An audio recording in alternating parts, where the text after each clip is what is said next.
Do you need a landscaping job tackled? Keane Landscaping is a family-owned and operated full-service landscaping company based in Dallas, Texas. Anything from property restoration and tree pruning or removal to landscape design, construction, and installation, Keane covers it all. They're also the official landscape company of the Dallas Stars. Learn more at KeaneLandscaping.com. Again, that's Keane landscaping.com. Welcome to Parker's MMA Show. If you want to learn about all things going down in the fight world, you've come to the right place. Each episode, your host Parker Keane will take a deeper dive into the always entertaining world of sanctioned fist fighting. Now here's your host, Parker Keane.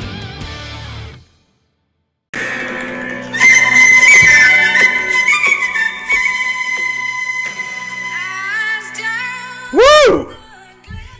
We're back, Billy. McGregor Fight Week, baby. Let's do it. Our first pay-per-view of the year. We got a lot to get into, but this is our first episode of 2021. So we're going to be kicking off the new year here. We got 2 cards to recap, and then we're going to dive right into this weekend's fight. Billy, I've got like 40 to 45 minutes, so let's rip it, baby. All right. Without further ado, let's jump on in. So, all right, Max Holloway was back in action, taking on Calvin Kattar. That was what, the last Wednesday? Or was that Saturday? That was a Saturday card. Saturday. Max looked absolutely phenomenal. Over 5 rounds. Cruised to a dominant decision win over Calvin Kattar, who Billy and I have been very high on over the last year or so. Billy, what did you make of Max's performance last Saturday? Look, it's super impressive, right? It's the highest output fight we've literally ever seen from a UFC fighter in a matchup that's 2 top 5, top 6 guys at 145. I mean, the no-look punches and the slips and the robot in the cage, like, these are career highlights for Max. Like, it's going to be him demolishing Aldo, him pointing to the ground against Ricardo Lamas, and then this fight on his career highlight reel. But I do think we're giving him a little too much credit here, right? Like, it takes 2 to tango. We need to talk about Kattar's game plan. It needs to be part of this conversation if we're going to talk about the implications of this fight, because at the end of the day, like, this was Max's lowest ranked opponent he's fought since 2016. And I think it's worth remembering, like, how skilled Max Holloway is, but at the same time, he is that skilled, and we know he's that skilled because the only time he fights low-level competition or lower-level competition to what he's used to is situations like this, and obviously we saw what that kind of performance looked like. Yeah, and it's like, it's not his fault that he's, been fighting title fights and number 1 contenders for the last 4 or 5 years, but it is his fault, but for in me, a good way. For me, the more and more I've been hating on Billy all week for having that stance, but the more and more I look at it, I agree that Calvin Kattar is obviously not Alexander Volkanovski or not Brian Ortega, but at the end of the day, it's still a top 5 fighter in one of the best, hottest divisions in the UFC. So, I mean, you got to give the credit to Max. So for Max, I thought it was a masterclass. I thought it was probably one of his top 3 performances ever, albeit the competition level is not the same in a title fight or number 1 contender fight. But you look at the numbers, it's like, man, he shattered every record. He had 744 significant strikes attempted in the fight, 445 strikes landed in the fight, 274 head strikes landed in the fight, and 117 body strikes landed in the fight, which were the most in its categories ever. So regardless of the opponent, to do that in a UFC fight against a top 5 opponent is just incredible. It's something only I think Max and maybe like Joanna Jędrzejczyk have the capability of pulling off with that kind of pressure and output. But for me it was great. The round 5, was that round 5 where he did the look away? I think that's going to go down. That's going to be added to highlight reels, forever. That was special. That was one of those special moments. And Max has had, like you said, a couple of those throughout his career. That was awesome. Let me see what else. All right, let's talk a little bit more about Max. So with this dominant win, still 28 years old, been in the UFC for almost 10 years. Where do you think this puts Max in his career right now in the UFC? Look, this doesn't this fight, what my point is in all of this is not to criticize Max or say like, that it doesn't mean anything, but this fight did not change my opinion of Max Holloway. Max Holloway, to me, was this same great fighter with kind of a couple new tricks. I mean, his hook to the body, kind of that fake straight hook to the body little combo that he was throwing with a lot of success against Kattar, that's new. His kicks were, had some new dimensions to him. Certainly his work, legs, body, teep kick kind of thing. But at the end of the day, he's at the top of this division. He's been at the top of this division. The only guy who's even come close to beating him at 145, or did beat him, right, is Alexander Volkanovski. He's next in line for a title shot. He's continuing to push Jose Aldo for best 145er of all time. But the fact of the matter is, like, this did not change my opinion about how a trilogy fight with Alexander Volkanovski goes. It's still an extremely close fight where he's not going to be able to throw that amount of strikes. And it doesn't necessarily change my opinion that in order for him to continue to push Aldo for the greatest featherweight of all time, he needs to get the belt back. And so if he can't beat Volkanovski, it's kind of hard for Max to move up the pecking order no matter how good of a performance he puts on. Yeah, I'll say, to me, it just was kind of a friendly reminder of like how many levels him and Volkanovski are above, where we think the rest of the division is. Like, we saw Calvin Kattar has put on competitive fights with highly ranked guys, and Max went out there and just made him look absolutely amateur. So I think we may think that division is like super stacked right now, but those two guys and maybe Ortega right now are clearly the top three guys in the division. For Max, I mean, he's still, like I said, he's still under 30. He's going into his prime. I think he's got a lot left to give. I don't expect any significant fall off, especially after that performance from Max. And his durability is still there. He's probably got the best chin ever in MMA, maybe next to like Dustin Poirier. Dustin Poirier's got a phenomenal chin too. But yeah, and another thing I'll add is I think Max has a great team and a great support staff around him, that they're kind of isolated in Hawaii. They kind of fly under the radar a little bit, but he's got a phenomenal team around him, and they keep getting better. And I know it didn't look like, you don't think it was a lot of added things, but I saw it differently. When I was watching that, I was like, wow, Max has really added a lot to his game. He's got the teeps, he's got the spinning kicks, he's got the vicious elbows. The pace is always going to be there. So yeah, it was awesome. I think those two losses to Volkanovski, losing that title, has maybe rejuvenated Max a little bit. I think he's going to get that third fight with Volkanovski, and I'm a lot more excited than I was, for the second fight going into this trilogy against Volkanovski or Ortega.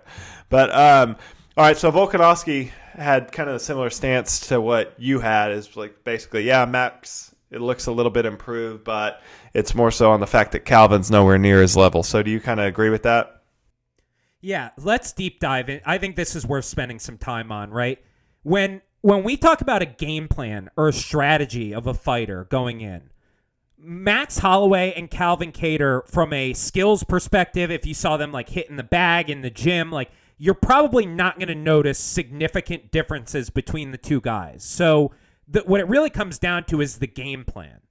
So what happened was Calvin Kattar, first of all, was routinely circling to Max's power side, even when he wasn't forced to. He would circle towards that right hand, and then he would get cracked with it, right?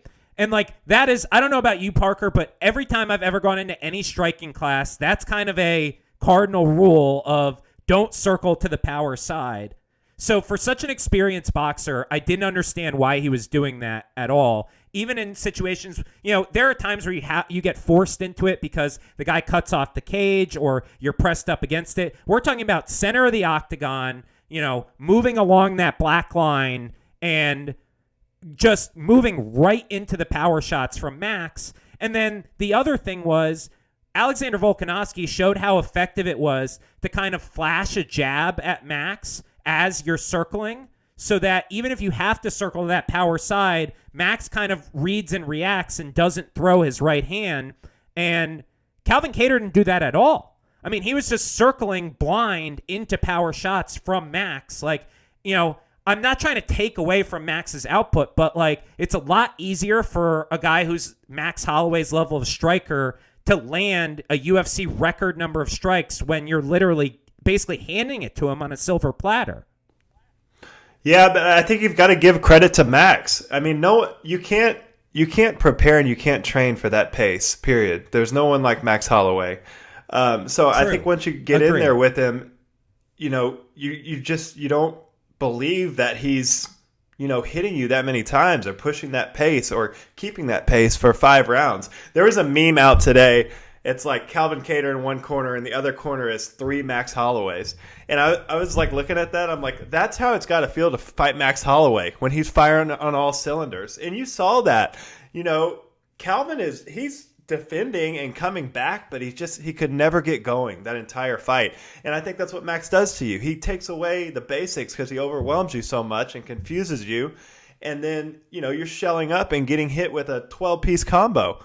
You know, and maybe 3 or 4 of them are landing and hurting you. So that's Max Holloway at his best. That's what he does. And I think even with top-level fighters, it's just overwhelming and you can't get going. I mean, you can't land those bombs if he's got you pinned up against the cage, just unleashing those, you know, long combos on you. So, yeah. But if that's the case, if that's how we feel about it, like that's how good Alexander Volkanovski is. No, for sure. I'm not disagreeing with you. Yeah, I'm not disagreeing with you at all. He didn't land 200 strikes against him. So if that is what we're going with, if it's all credit to Max and not about the Kattar game plan, Alexander Volkanovski is one of the greatest defensive fighters in the history of the sport. Then, and his game plan was right. I mean, you go in there and you take out Max's legs, you know, early with vicious leg kicks. That stunts the stance switching, which is, you know, Max's game, that he's constantly switching stances, overwhelming you, hitting you from weird angles and never stopping. But if you let Max Holloway just take the lead and walk you down and walk you against the cage, I mean, it's not a good recipe. And, you know, maybe Calvin Kattar's just not capable of it. And I totally agree with you. It was very impressive to see Volkanovski do what he did, but I think this is a much improved Max Holloway. And I want nothing more than to see the trilogy from these 3 guys after watching that performance. But, all right, that leads me in. He's getting the next title shot, but for me, this established there's a very clear hierarchy at 145. For sure. It's Volk at the top, Max, then Ortega, then the Korean Zombie, then there's a huge drop-off, and then it's Calvin Kattar. Well, but you forget about Yair and Zabit, who have been inactive. Do those guys still fight? Are they still on the roster? Are they still on the roster? I know. That's what I'm saying. That this division's got to get moving if you want to stay relative. If not, it's going to be the 3 horsemen up at the top, and they're just going to keep fighting each other. Also, don't forget, Calvin Kattar pushed Zabit to the brink in Moscow in a 3-round fight that a lot of people think if that goes 5 rounds, Zabit has that loss to Calvin Kattar on his record. I am not convinced that Zabit is on this level at all. And Yair, we just don't see him enough. And we never seen him against elite competition except for getting smashed by Frankie Edgar. So I just don't think it's that deep of a division at this point. I don't think they've built enough contenders. Yeah, and another thing that Max switched up is just the pace from jump. You know, Max usually will ease into a fight a little bit and then come on strong. And I think Kattar might have been a little taken off guard by that. I mean, Max from the time the bell rang was on him and pushing that pace. So, great performance. But, all right, that leads me to my next question. So, I think you and I are both in agreement. Max definitely deserves the next title shot, correct? 100%. Yeah. So, yeah, for me, I don't think he's going to take anything other than that. You know, outside of big money fights, like I said, maybe, you know, another Poirier fight, Nate Diaz, Conor McGregor up at 155. But I don't see the need for him to fight anyone else at 145 until that title fight. Yeah, no way. I think the only way, I think it would be like Conor or Nate, who he would fight at 55 instead of, you know, just waiting for the shot. But other than that, I think he's waiting for the title shot. Okay, let's talk a little bit about the stoppage. So Herb Dean was on the call. Round 3, round 4 got a little dicey. Calvin was taking an extreme beating. Did you have any issue with Herb not stopping that fight, or the corner not stepping in and stopping it, maybe going into the 5th? Herb's job is to step in when the fighter cannot intelligently defend himself. At no point during that fight could Calvin Kattar not intelligently defend himself. Yeah, I agree. He was getting beat in a sporting contest, in a fight, but that's not Herb Dean's place to stop, right? That's not where he comes in. My problem is you watched your fighter take 272 significant strikes in round 3 and round 4 and come to the corner looking like that and knowing that he is just getting beat pillar to post, and you are going to let him go out there for round 5 if you're his corner. I mean, MMAfighting.com came out with a great article this week on Spencer the King Fisher called "The Price to be the King," about kind of the brain damage that comes with MMA. And Spencer Fisher talks about how it was never during the fight. It was never really immediately after the fight. It was years later that he started to feel the effects of getting punched in the head that many times. And if you're Calvin Kattar's corner, you got to know your guy doesn't have a chance. The idea that MMA people have Hail Mary victories all the time or often in fights that are going as badly as that one was going, is ludicrous. I think the final scorecard was 50-42. This was just a bludgeoning. You got to throw the towel in. I don't know. What do you think? You've got to have better situational awareness. If you're the corner, I totally agree with you. This is not on Herb Dean at all. But if you're the corner, you look across there, you're looking at one of the best fighters on the planet who's having one of his best performances in his career. The dude's never been dropped in 24 fights. Yeah, I agree. After 3 and 4, you're firing back, yes, but Max is never, ever in trouble. I think you got to live to fight another day if you're these fighters in these corners, because that's the reality. And look, if Kattar is a jiu-jitsu guy, I'm more understanding of this. Right. Calvin Kattar in that situation has 5 minutes to knock out Max Holloway for the first time in his illustrious MMA career. Right. I'm sorry, throw the towel, fight another day. Yeah, if not, I mean, you only have, Max said it all week in the lead up. I mean, you only have one brain, So these guys can only take so much beating, and so much of a beating. And a fight like this is a fight that changes your fighter, forever. Calvin Kattar may never come back the same. There was no vicious, knockout, but it's 25 minutes of just taking punishment. Significant strikes. Yeah, it's crazy. It's crazy. So I don't know. I would like to see something, and maybe when we get some coaches on and stuff like that, we could talk about this. But there's got to be a program that can be installed to educate these guys on what is the threshold for stopping the fight. I think it's one of those things in MMA. It's just looked at as you're being soft.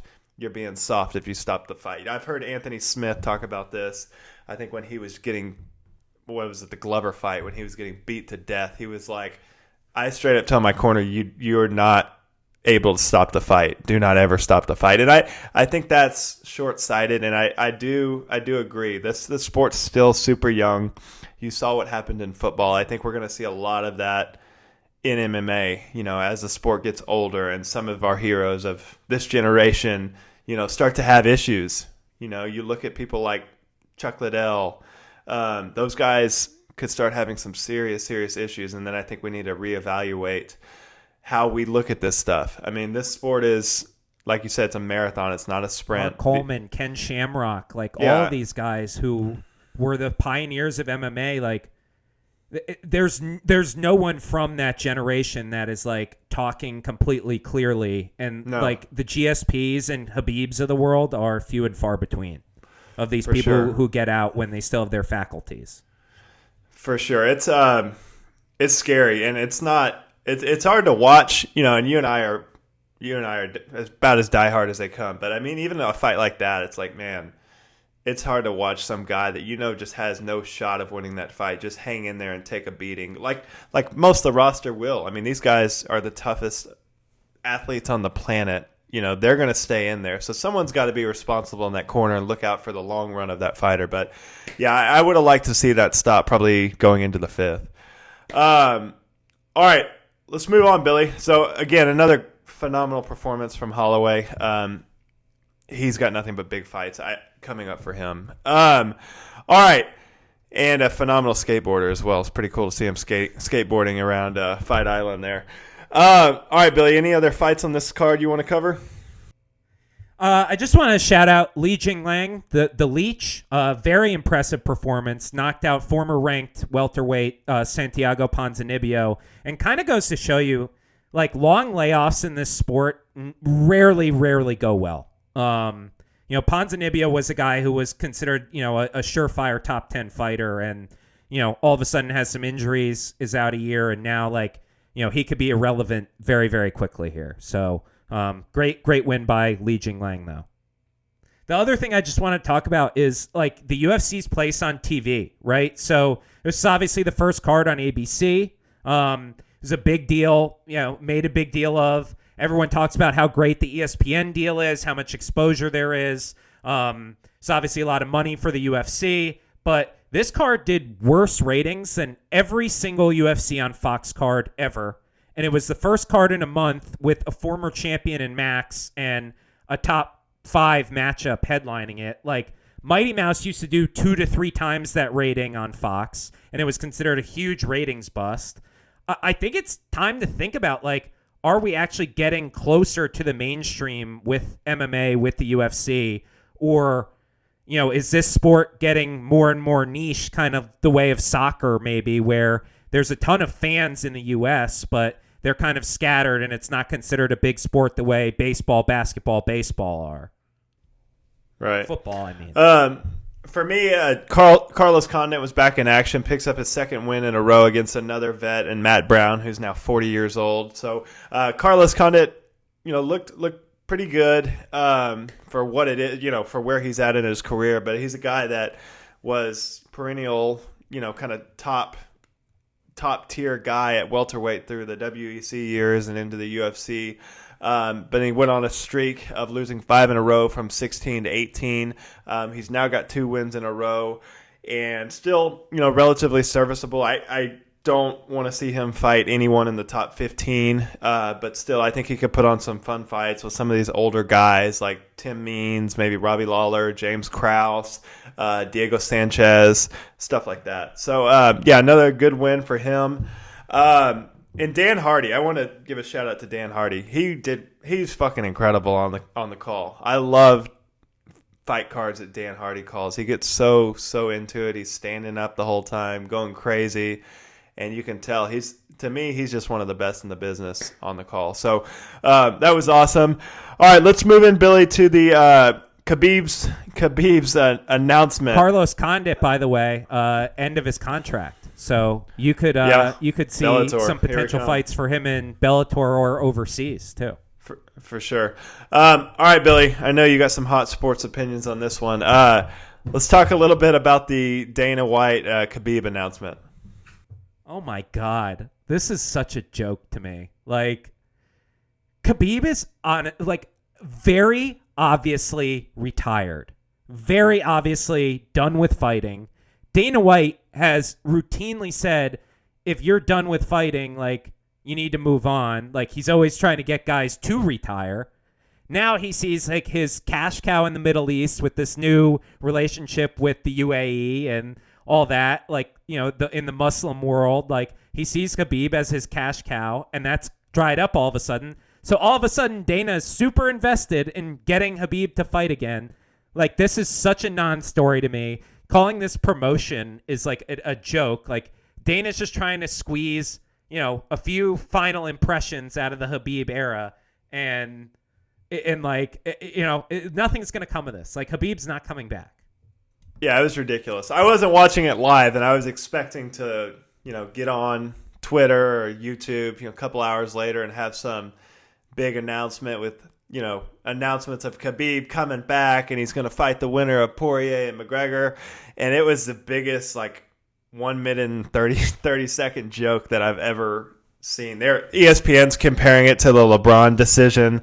Yeah, I mean, totally a non-story, and Dana White just being cheesy car salesman trying to build this fight when there's not much interest. I did think it was interesting that Khabib did come out in an interview and he complimented Charles Oliveira, and I think that may be a sneaky fight that if Khabib did come back, that would be one he looks forward to, because I think he sees that guy as the top contender, not McGregor or Justin or Conor. He's already beat them about as clean as he can. Yeah, for sure, and a guy with different skills that may push him and test him. But, yeah, that was a non-story for me. That was a waste of time. All right, let's move on to the Wednesday night card. Was Chiesa taking on Neil Magny at 170. What were your thoughts on this fight? Was it Wednesday? This was Wednesday in the middle of the day, my dude. Billy, I struggle with middle of the week MMA. Sorry. Michael Chiesa, man. I mean, dominated one of the best welterweight wrestlers for 25 minutes. Did it with grappling. 75% of that fight, Neil Magny's on his back while Chiesa's either smothering him, trying to take his back, trying to submit him, hitting him in the face. Absolutely dominant. Showed no cardio issues at all. His first time in the 4th and 5th rounds. Not only does this guy belong in the top 10, but he deserves a fight against one of the top 5 guys in this division based off this performance. For sure. I said the same thing. His pace, his cardio, everything seemed much improved. His grappling's a problem. I think this is just a case of a guy that once he finally found where his true weight class is, which is 170, clearly, his game just starts to fall in line and everything starts clicking on all cylinders. And I think that's what you see at Michael Chiesa right now. And I totally agree. He deserves a top 5 fight with, those guys that are in that circle. So what did you make of his call out of Colby? Oh, I thought it was perfect. Yeah. It's second fight in a row, right? Second fight in a row, he calls him out? Yeah. Yeah. But it's inauguration day. Yeah. Obviously, Colby's made waves with the political gimmick. And he's like, the election's over, your shtick is over, and I want you next. What a promo that is. That is so good. I love that. I thought that was all of a sudden I was who cares about Masvidal, Colby? We can put that off. I want to see Michael Chiesa fight Colby Covington, a fight I never knew I wanted beforehand, but totally makes sense and was done very artfully by Michael Chiesa, who is also very good on those UFC studio shows, if you've ever seen him. For sure. Yeah, he's definitely Felder, DC. That guy's got a career after he's done fighting in that. But, yeah, I mean, outside of Masvidal and Usman, Colby's the next biggest name in the division. He's stylistically probably one of the most challenging fights for Chiesa, and that's what he said in his interview is flat out, if I want to be the best, I got to beat all these guys. So I want the hardest challenge, the biggest name available, and I think Colby makes sense, especially if they can't come to terms on the Masvidal-Colby fight. Yeah, I'm down with that. So... and here's the thing, too, with Colby, right? Yeah. Other than Usman, I think he's by far the hardest challenge. For sure. And, you're not going to get the title fight. So, I completely agree with you and applaud Michael Chiesa. He picked the toughest guy, the toughest matchup for him to fight, and it's not the biggest name. Masvidal is as much of a reach as Colby with a much bigger name, in my opinion, but it's a way easier matchup. So, I just think, I think that is a very kind of noble thing as an MMA fan that Michael Chiesa did, giving the fans what would be a very high level fight. Yeah, and if he can get a win against Colby, I mean, how could you deny him of a title shot? So he's basically calling a shot, skipping the queue, and yeah, I mean, with a win against Colby, you're into the title picture. So. All right, for Neil Magny, obviously a veteran that's been around forever. Tough loss here after he'd broken into the top 10. Where do you think he goes from here? I mean, he's won 3 straight. He's won 5 of 6. I think he's proven that he's a fixture in this top 10, kind of as, that top 10 gatekeeper range. I kind of want to see him fight Tyron Woodley. I mean, he's not a guy who's going to like absolutely blast Woodley and knock him out. Like, a couple of wrestlers and, kind of see, two kind of veteran guys, like, see who's still got it and who's kind of time to sunset. Yeah, how I don't need to see Woodley fighting any of these guys anymore. I think it would be fighting at all anymore. Yeah, maybe fighting honestly. at all. I think it would be very, very similar to the last 3 fights if he got matched up against Magny. For me, I'd like to see him fight Jeff Neal, who's coming off a tough loss to Wonder Boy, or like a Vicente Luque would be a good matchup. All right, let's move on here, Billy. We're moving along. Any other fights of note on that card you wanted to cover? Only great performance. Umar Nurmagomedov, Khabib's cousin. Second round submission was very impressive. Absolutely dominated the fight. So definitely, whenever you have that last name, I'm probably going to pay attention to you. So sure. Definitely a guy I got my eye on. The other thing that's going to be interesting moving forward is like this card was clearly targeted at international audiences. Like ton of international fighters. Time zone was for the UAE, is obviously like counter programmed with the inauguration, which is one of the most watched events on U.S. television on any given presidential election year. Like, I just think it's interesting, like if they'll continue to do this and the UFC will continue to kind of seek, growing internationally rather than in the U.S. For sure. All right. Big fight card this weekend, Billy. UFC 257 live on Fight Island.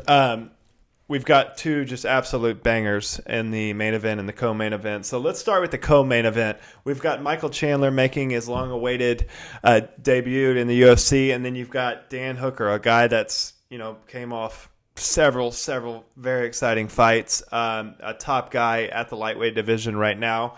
How do you see this fight going down?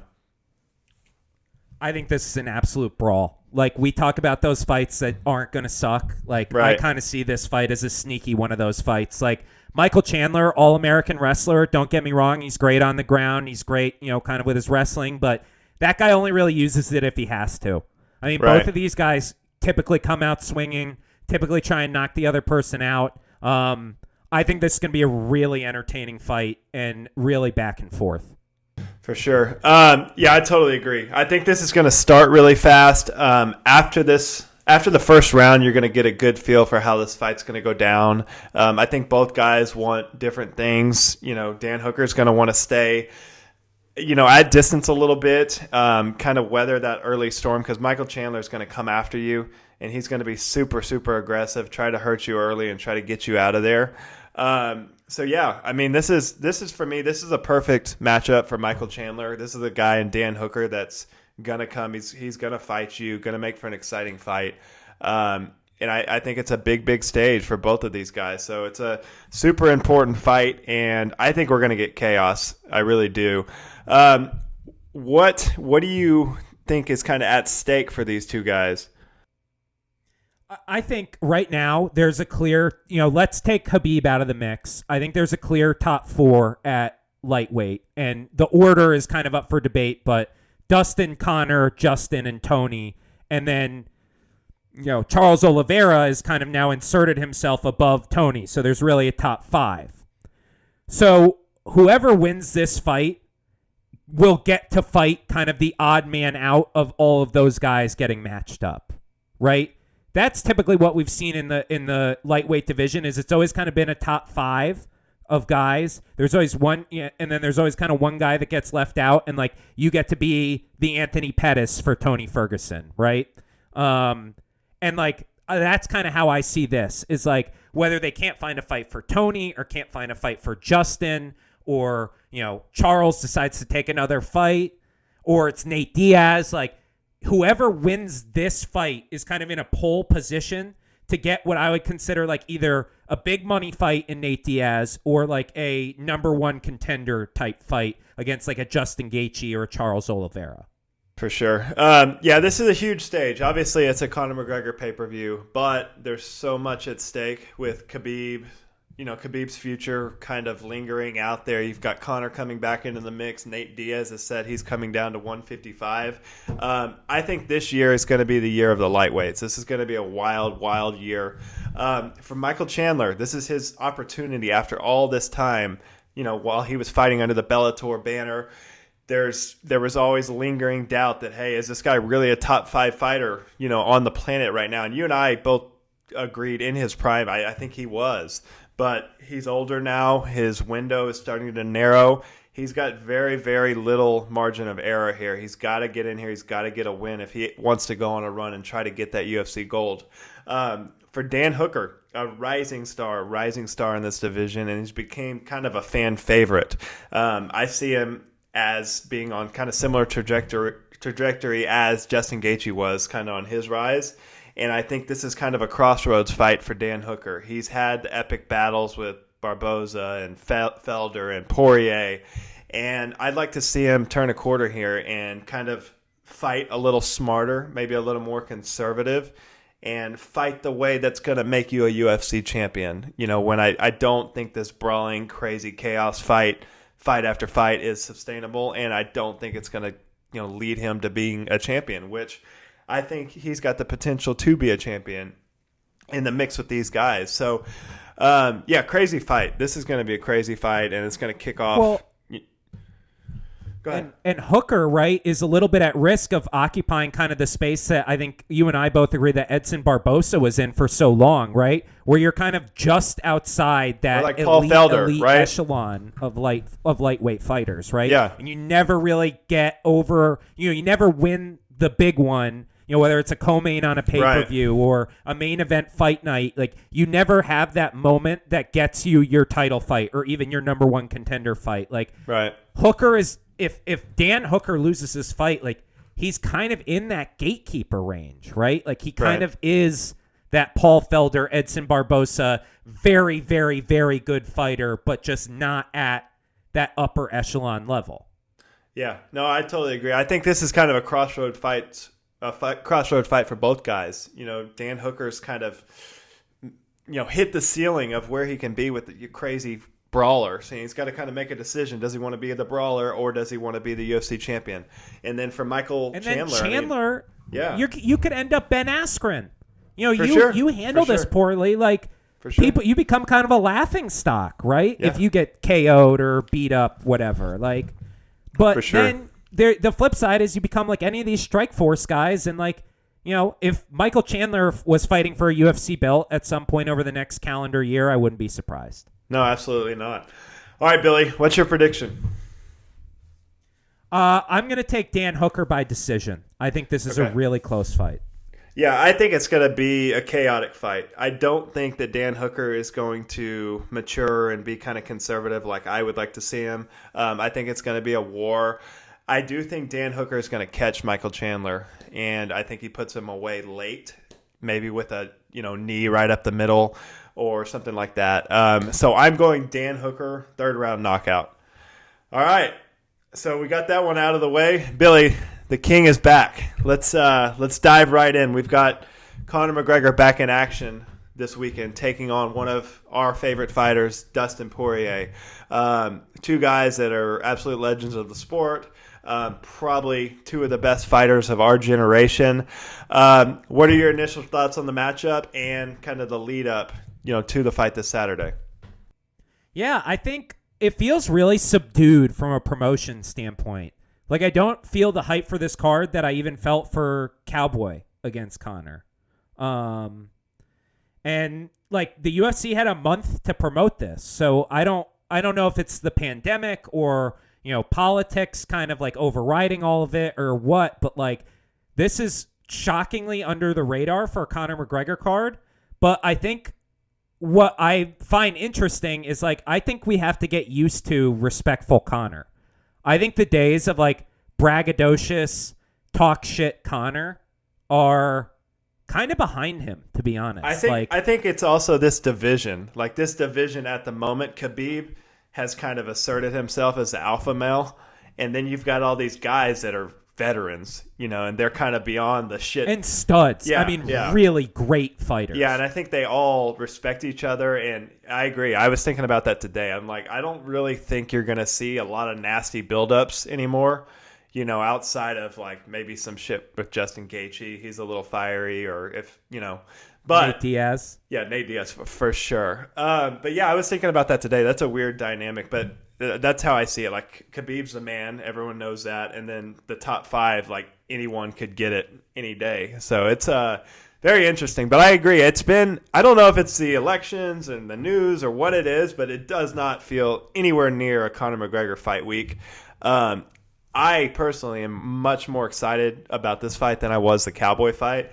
But I went to the Me too. Yeah, It's a way better fight. Oh, for sure. I went to the Cowboy fight live, and I thought that was a little subdued from a Conor lead up.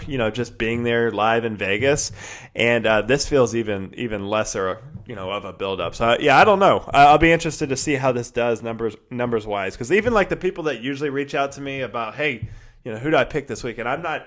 It's like a little bit of cricket, so it's a little weird. But do you think they should have put a belt on the line? I think so. I think that would have got more buzz. And I think if they did that, I think you see more heat from Conor. I think you see more of the mental kind of warfare from Conor. But why not? It doesn't make I'm not sitting there thinking to myself like, wow, Justin Gaethje's the uncrowned champ. No, for sure not.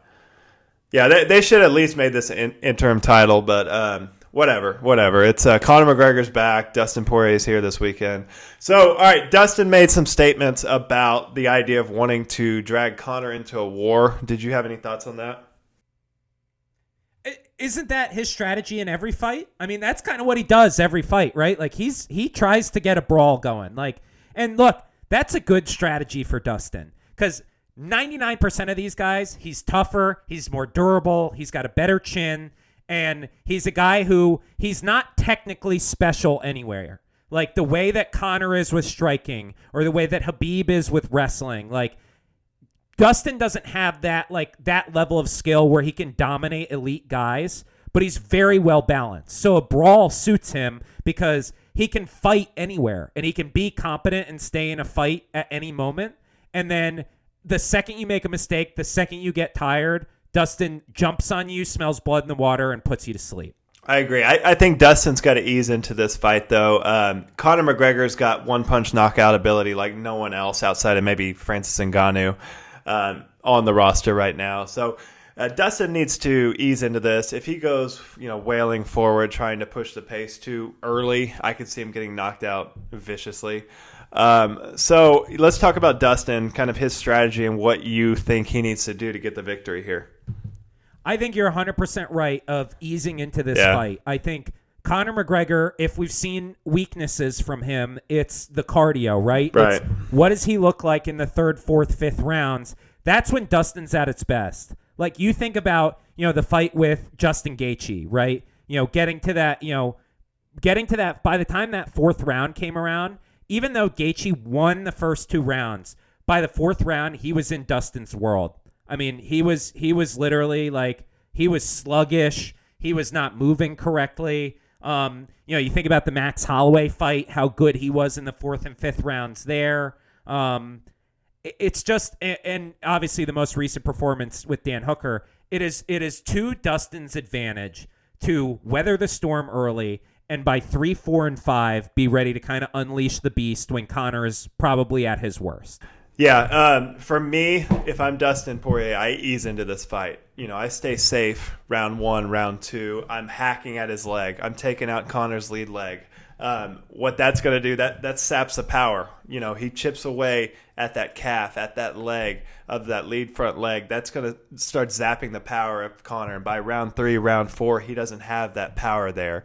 Then, like you said, just chip away, stay safe. Kind of Nate Diaz strategy, honestly. Kind of lay low the first two rounds. Touch and move. Try not to get knocked out the first 2. Obviously, you don't want to take any clean shots. Then round 3, round 4. This is Conor's first cut back to 155. So round 3, round 4, I expect him to slow. Especially if he's going to push a fast pace in the beginning to try to get Dustin out of there in 60 seconds, like he says he does. So, yeah.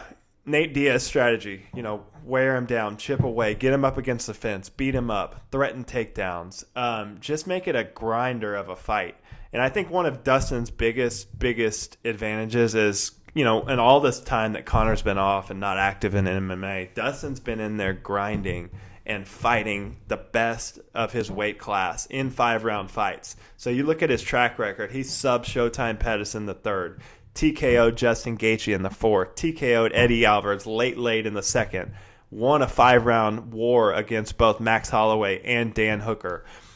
Conor's really never been outside of the third round, outside of Diaz 2, which went the distance, and Khabib, which, what, he finished in the third or the fourth? The fourth. So those are, out of all Conor's fights, those are the only 2 that he's been out of the third round. So that's definitely something to look at, because if, Conor starts getting tired in the third and the fourth, like you said, that's Dustin's world. That's when he goes to work. He gets confidence that he's not going to get knocked out with one shot.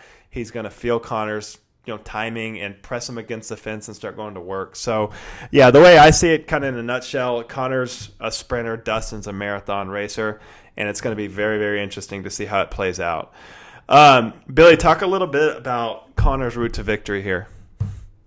Yeah, I think Conor's ability to win any fight, regardless of the skill set of his opponent, is really like his ability to get his reads quickly. Right. I mean, Conor is a master at reading body language, reading little tells that we would never be able to see as, amateur fighters or amateur eyes to fights. And getting those reads, because he's a counterpuncher through and through. And what he needs to do in this fight is he needs to bait Dustin into throwing early. I think if Dustin is smart, like, we could see very early on of like very little action going on. I could see this being kind of a boring fight, in the first couple rounds. Early, yeah, yes. For sure. If it's going Dustin's way. But if Conor's also a master at getting these guys to just rush in and throw. Right. Like that, whatever mental warfare he does to get these guys to like abandon the smart game plan, rush in, try and hit this guy square in the face with the hardest punch you can throw, and then he just reads it and just hits these guys precise on the chin. I mean, that's the technical striking that kind of has defined Conor McGregor's career. So, the more that he can get Dustin to throw early, make his reads, and counterpunch, the better chance he has of winning this fight. Yeah, and Conor, for me, everyone knows what Conor's weapon is. It's that left hand. He has all the flash, the teep kicks, the spinning roundhouses, the flying shit, the spinning shit. But at the end of the day, it's all used to manipulate you to lead you onto that left hand. And Conor is absolutely phenomenal at it. And, I think for Conor, I mean, he's got to do what he always does. Use the flashy kicks, attack low, mix up the striking, walk Dustin up against the fence, and then lead him into that left hand. Also, what Conor's phenomenal at is, you said it, the counter punching. So Dustin cannot afford to get sloppy at any point in this fight. If he starts because Dustin likes to wing those long hooks, and if he starts getting sloppy and Conor's slipping and countering those, it only takes 1 or 2 of those, and Conor's going to put the lights out. So that's something to look out for. For Conor, I think he needs to get in there and try to make quick work of Dustin. I think the longer the fight goes, the more that this sways to Dustin's advantage, and the more it goes into Dustin's world. So that was one point from me. Managing the distance. He needs to keep Dustin at distance. Where Conor can hit him with that long reach, Dustin can't get in close and beat him up and land, long combos. So manage the distance with your kicks. And then just some mental warfare. I know you haven't seen a lot of this with Conor, but I can guarantee when he gets into that ring, into that octagon after only fighting 40 seconds in 2020, you're going to see the Conor of old. He's going to come out. He's going to be talking shit. He's going to be, when he hits Dustin, letting him know it. And that can fuck with you. And then just the overall aura of being in there with Conor McGregor in the first fight back with limited fans. It's a big spot. Dustin's been in big spots in his career, but nothing is like being in there with Conor McGregor. So yeah, that's what I had for Conor. Let's see here. What else? What do you have any concerns about the cardio or Conor dropping back down to 155 for the first time in a while, or how have you felt in general about what you've seen from Conor and kind of the lead up to this? I mean, honestly, I think he's been really mature and has seemed really mature kind of throughout all of this, pandemic, and even with kind of his quote unquote season getting canceled, like you're just not hearing kind of the same problems that you used to hear. Like he's posting stuff of him in the gym a lot, and it just seems he seems much calmer, much more collected, and seems like he's generally kind of regained the love he had for martial arts and for competing like this. And I think he seems very motivated and very in shape, and we'll see. But cardio is always a concern with Conor, even when he's in great shape. But I do think like he seems every bit as motivated and every bit as in shape as we've kind of ever seen him in the Octagon. I agree. I think he's at a point in his life where he's a family man now. He's not, global superstar that has everyone, basically kissing his ass. He's just not pushing businesses left and right. Really since the Cowboy fight, all you see from him is, pictures with his family, pictures of him in the gym, pictures of him working with the McGregor fast system. And I feel like a motivated, dedicated, focused Conor McGregor is still at, whatever age he is, 31, 32 years old, one of the best fighters on the planet. And we haven't seen that in a long time, in the last 4 to 5 years. You haven't seen that Conor you saw on the rise when he was just butchering everyone in the 145 class. Or when he went the Cowboy fight was a glimpse. Yeah. It was a glimpse that the old Conor could come back. For sure. It was a 40-second glimpse of like, wow, that may be the old Conor. That may be one of the best fighters on the planet. So that's what I'm looking forward to. I'm looking forward to seeing two guys that are at the top of their craft, two of the best lightweights of all time, just getting in there and going after it. And I expect fireworks. I think this is going to be phenomenal. So yeah, I'm super pumped. But Billy, let's we got to wrap it up here. I'm going to go ahead and take the bold prediction. I'm going Conor via second round TKO. We 100% agree. Yeah. I have Conor via second round TKO. Yeah. I think the idea that this looks very similar to the Eddie Alvarez fight for Conor is kind of how I see this fight going. But I completely agree with you. The longer this goes, the better it goes for Dustin Poirier. And I just think the problem is Poirier has been very hittable throughout his career. So yeah. I'm with you. Conor via second round TKO. And that's we're not taking anything away from Dustin. I think he's one of the best fighters in the world. But like I said, a focused Conor McGregor, I think, is on different levels than the rest of the guys not named Khabib in this weight class. So, all right, Conor McGregor back in action this week. A huge fight card for the lightweight division. Billy, we were a little rusty, but I think we got it done. Parker's MMA show, episode 60 tonight. Just rolling them out. We're looking forward to a big 2021. We'll keep the content rolling. We'll be bringing in new interviews and stuff. So, Billy, glad to be back on the mic tonight. I've got to run off to Medieval Times to go celebrate, drink some beer, and maybe get in a fist fight or something with a knight. But any closing words from you? Hey, make sure you pack extra napkins because you got to eat the chicken with your hands. For sure. All right, everyone. Enjoy the fights. We'll be back next week. Thank you. Texas Trees is the premier tree care company in the DFW area. Whether you need basic maintenance or specialized services, when it comes to trees, we've got you covered. Pruning, chipping, bracing, and cabling, even root barriers and disease control, we do it all. And if you aren't sure what you need, we have certified arborists on staff to point you in the right direction. Visit us at northtexastrees.net. That's northtexastrees.net.